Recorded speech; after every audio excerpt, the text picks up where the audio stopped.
Mr. S., a 56-year-old male, consulted his family physician due to respiratory problems. After X-rays revealed patchy infiltration of the lung, Mr.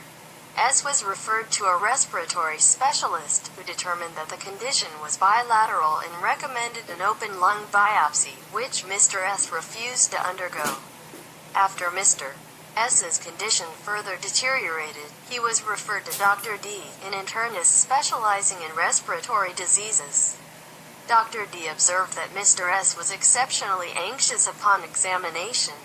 The doctor's initial diagnosis was progressive pulmonary fibrosis of the interstitial pneumonitis type, probably involving fibrosing alveolitis. A biopsy was required to confirm this diagnosis, but Mr. S. continued to refuse to undergo an open lung biopsy. Dr. D. then suggested an alternative procedure known as a trifine lung biopsy. This procedure was inferior to the open lung method, but in view of Mr. S.'s refusal to undergo the open lung biopsy, it was an appropriate alternative. Dr. D. explained to Mr. S. that the procedure involved administering a local anesthetic and then inserting a special needle into the lung while the patient sat on the edge of his bed. He also told the patient the needle would be attached to a drill. Dr. D. then outlined the procedure's risks, advising Mr. S. that the procedure was usually virtually painless, but did have two possible complications.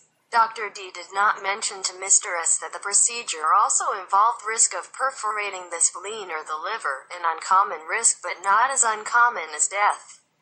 Apparently Dr. D. was not aware of this risk. Mr. S. consented in writing to the trifine biopsy procedure. Prior to the procedure, Mr. S. was anxious, apprehensive, and nervous. He told Drive D. he could not afford to die. He was given atropine and sedated with normal and accepted doses of morphine.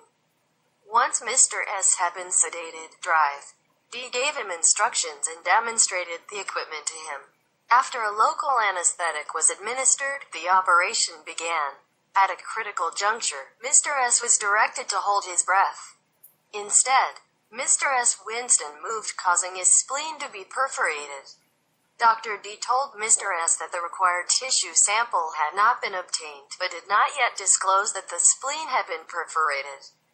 When Mr. South asked Dr. D. what he had obtained from the biopsy, he answered, something else. It soon became painfully obvious that Mr. S.'s spleen had ruptured and had to be surgically removed. Hi guys, welcome to my YouTube. My name is Ina Sonia, and today I will discuss case study 70. I will give a response from the question in case study 70.